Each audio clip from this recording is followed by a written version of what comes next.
Okay. Yeah,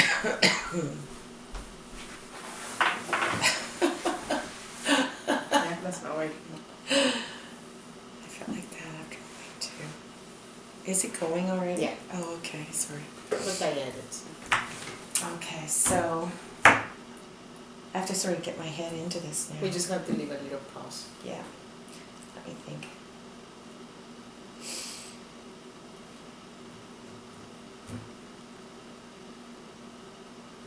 So, hello everybody.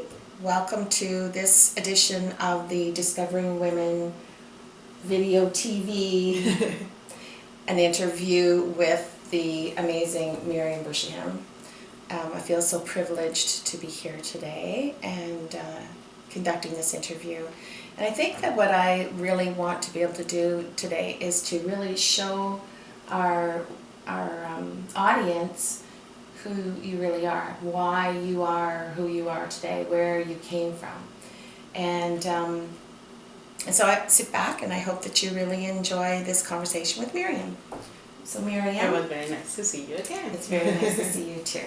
So I have my little questions here in front of me, and I don't know how much of it I'm going to actually look at, but I'd just like to take you back to the beginnings of where Miryam came from. And I think most people probably understand that you came from Mexico, but let's go back to those days. I'd like to kind of paint a picture of who you are today based on who you were as a child and some of the things that may have happened in your life that really helped to build you into the strong and amazing woman that you are today. So let's go back to when you were little and you had a very amazing role model in your life, in your mom. So could you tell us a little bit about that relationship with your mom and how she instilled in you this sense of purpose, this sense of strength and courage? Well, my parents, they got divorced when I was, separated when I was 4. And my dad was pretty much involved with, like, he sees me every weekend and stuff. And he did a lot of things to my mom, but my mom, for me, he kind of forgave him, right? And she always said to me, doesn't matter what he did to me, he's your father, and then you should have a relationship with him and respect him and stuff. And well, she pretty much raised me on her own, right? And have our 4 brothers, but they're way older than me, so pretty much I was like the baby and the only child, pretty much. But my mom, it was a kind that she had to do everything. Like, if she needs to paint, she needs to put the wallpaper, she needs to fix a table, if she needs to take the car to the mechanic, it wasn't for her nothing that they can just stop her. And I grew up that way. Even I remember playing with my babies, and for some strange reason, I never had a husband on the picture when I was playing, right? It was only my babies. Interesting. Yeah. I guess when you see your mom, I guess, it's, I didn't feel that I need a male role model. I mean, I have 4 brothers, and my mom said that I used to call them dad because they were like way older than me. Actually, my second brother is like my dad. I mean, still today we get along very good. And my mom, since I was little, she always said to me that whatever I want to be or whatever I want to do, it's just like to just think about, picture in my mind like it was there, like I was just doing it, and it will happen. And you do that so well. Oh my gosh. So that was something that she instilled in you, but you didn't just listen to her, pay attention to her. You actually adopted that way of doing things, didn't you? Yeah, because I saw even with her, she had to sacrifice being a stay-at-home mom. She was doing sales and stuff, so we're not poor, but we're not like millionaire, right? So we're like middle class.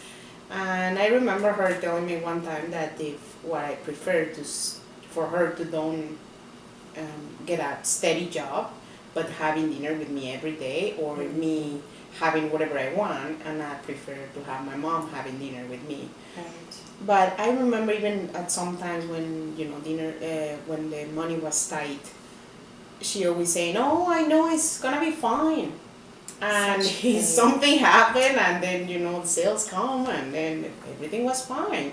So her faith, I just see it, right? I see it happening. And I remember when I was 6.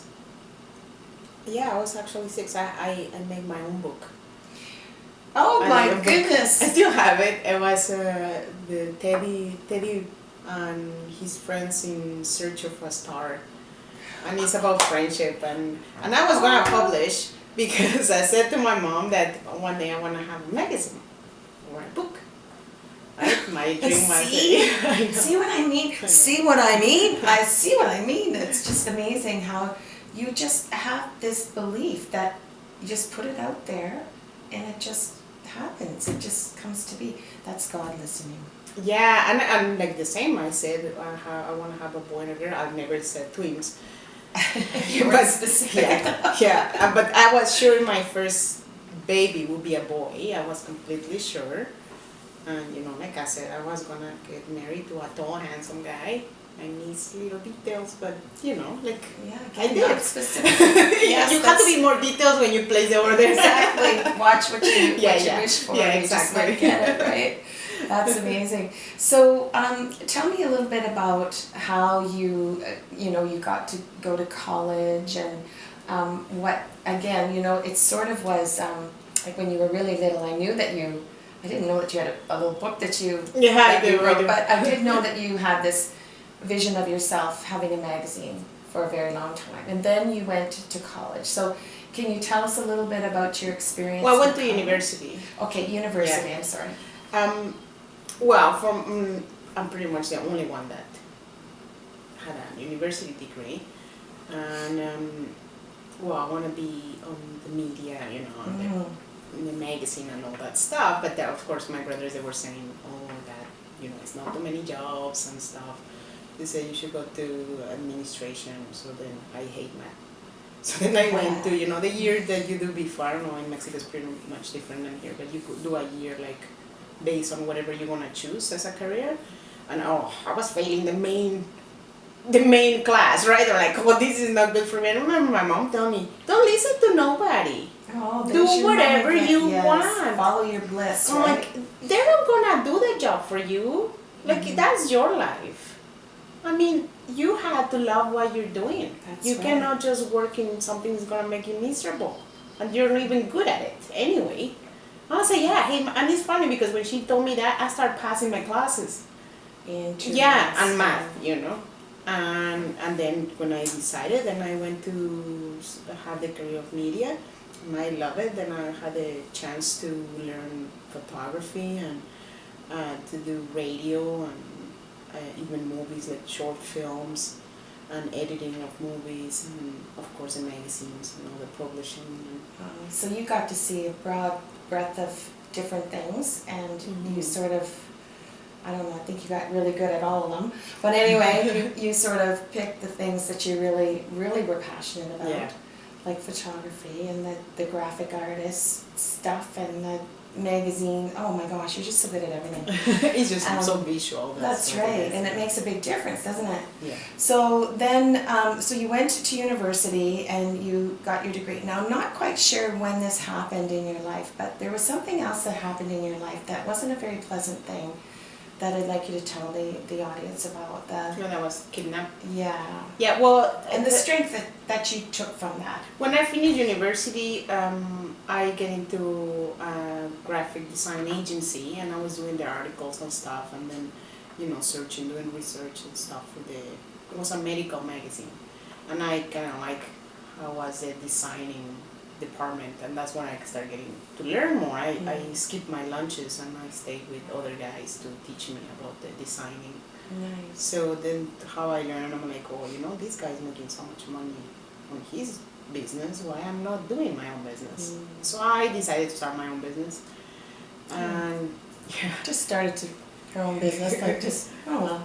and So it, great. it was pretty good. Like I started having like big business clients, like even Sony Music and like big companies and big factories and stuff. And I had another person my friend Marco that he was doing the websites and stuff, and then I have another guy who was doing printing, and we just, doing business all together. So when my brother was, I think he was visiting from, I forgot where he was living, and then I told him, hey, will you go with me to downtown? I need to do to deliver some CDs for a client, but because of traffic, we didn't want to take the car, so we decided to just take a taxi, right? So then we took a taxi, we went to pick up to drop off the magazine, we got paid, the magazines, the CD, and I got paid and stuff, and then we had dinner. And when we were getting out, there was like about, I think, 7 o'clock at night or something. Was it dark? Yeah, it was dark. I said, well, let's take a taxi, and this little Volkswagen, like Beatles. My brother said, no, let's go on the bus. And I'm not going on the bus. Like, no. Like, the buses there is not like nicer like here, right? So I'm like, oh, I don't want to go on a bus. And I say, safer on a taxi. So my brother's like, I'm telling you. I'm like, oh, no. But Miryam's stubborn. Because he hears these sometimes like these voices that tell him to don't do something. My goodness. So anyway, I stopped the taxi. I even choose the taxi pretty much. And so then we went inside the taxi, and the first stoplight was not even like 2 minutes. I remember just looking at the window, and suddenly they opened the door, pushed my brother because they only have the driver's seat. The other seat is missing, and they only have the bench right in the back. So they pushed my brother under the dashboard, and then this guy is pointing him with a gun. And I'm the kind that when something's happening, like I don't panic. It's like almost like my adrenaline takes over, so I'm calm, and I don't panic. I panic after, but at the beginning. So keep your head about you. So my brother was of course really worried about me because his little sister, right? So he was talking, and the guy was kind of getting upset. So I was just talking to the guy. I was saying, wow, you had to be careful with that gun. I don't want you to just, when I bump, you pass and you shoot him. And he's telling me, oh, it has a safety, and he's showing me the gun, right? Oh my gosh. But I'm not panicking. I'm just concerned about my brother, that he has a gun like on his behind, right? And my brother is talking because he wants to distract him. So anyway, we stopped in a lot of banks, and they were trying to get money from our credit cards and stuff. They took my watch and necklace. You want to take my earrings? And I said, oh, those are cheap ones. They were not cheap ones, but I said, they're cheap. But I'm even having this conversation with him. So everything, we went like a few hours, and I was like steady until I kind of look at a police car, and then I kind of look to make face because we stopped on a red light. And the guy said, they're in combination, the taxi driver, with this guy, of course. He said, oh, don't even bother, we just have connections with the police anyway. And I'm like, okay, great. And this is Mexico, so you Mexico can City. believe that. Yeah. So when he started, he put his arm, and he kind of get touchy, and then that's when I started getting a little panicky when he said, oh, they will give us good money for her. Then that's when I started getting nervous. And then I just started praying. That's all I did. Like, I just started praying and just saying, God, I prefer to be killed than, being sexually abused or something. So, thank God, then suddenly they stopped and they let us go. Oh my gosh. Yeah, so...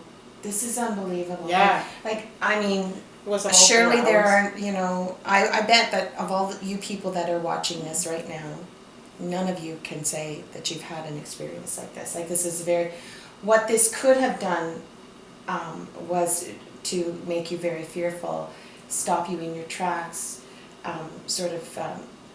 change your direction in life. It could have done so many detrimental things to you, but that did not happen with you.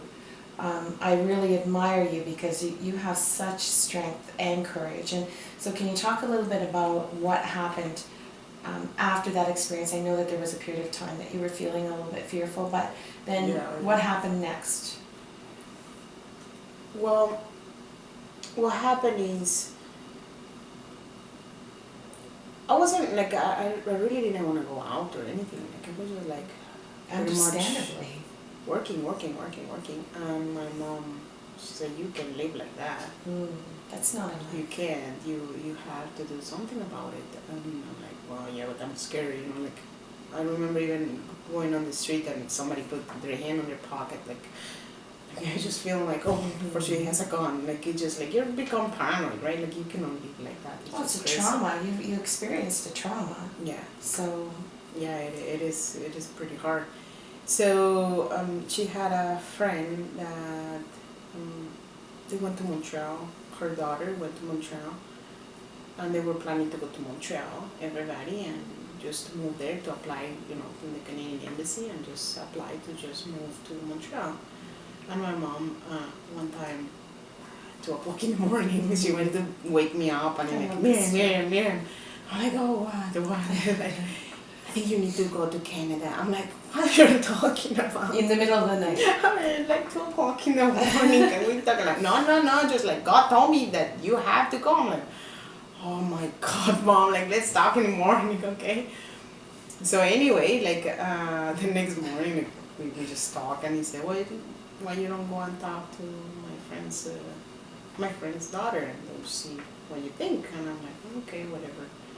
So first, I went to, I said, okay, I talked to them, but I'm not sure what I want to do, so let me just try. And my brother was living in Cancun. After that, he moved. He moved to live in Cancun. Like, of course, he didn't want to live in Mexico anymore. Right. So I spent like a month on his house. Of course, I wasn't going to live there. Like, he's not like family oriented. Like, you want to have family and stuff. Like, it's too much party. You are going to find your tall, dark, and handsome person to have 2 children with there. So. Yeah, I guess. Don't know. It's like, it's almost like you have this insight into, you're going along on a path, and you're like, no, that's not the path I need to be going on. You've got this connection that's guiding you. Yeah. So you were sort of, your mom came in and said, your mom also you have a lot of that from your mom. Yeah. She has this kind of vertical connection where she's listening to spirit, or whatever you want to call it, that's telling her, she's telling you need to go to Canada. You're saying, Cancun now, Canada maybe. So what happened then? And I'd love for you to speak to how you're open to the people that come into your life to give you guidance, like that they give you information that helps you to change your direction. Yeah, to listen. To listen. You're such a good listener that way. Yeah. You're always listening. I'm pretty good on like observing, and then I learn from other people's mistakes. Right. I do that a lot. And so well, like really so well. And that's what I think what I'm trying to get at is, this is what kind of has propelled you to be where you are today so quickly. So tell us about your trip to Canada. You decided that you were going to come to Canada, and you were on one road, and I'd like you to tell the audience a little bit about that. You'll be interested to hear this. So when I came back, I talked to this girl, and then she said, oh, you were like 4 friends, and then we're going to Montreal. And then I told my friend, and then one of my friends said, oh, yeah, I'm in. For sure, I'm going to. Because she was robbed with another friend, actually, like a week after that happened to me, and then they invite me over. I'm like, I'm not going anywhere, I'm not going, you better just don't go. And then, it happened to them. So, I don't know how I met this guy. I think I met him online, and he's from Vancouver. So we went out, and then, we have a couple of chats and stuff, and then he said to me, why you're going to Montreal? Like, did you speak French? And I'm like, no.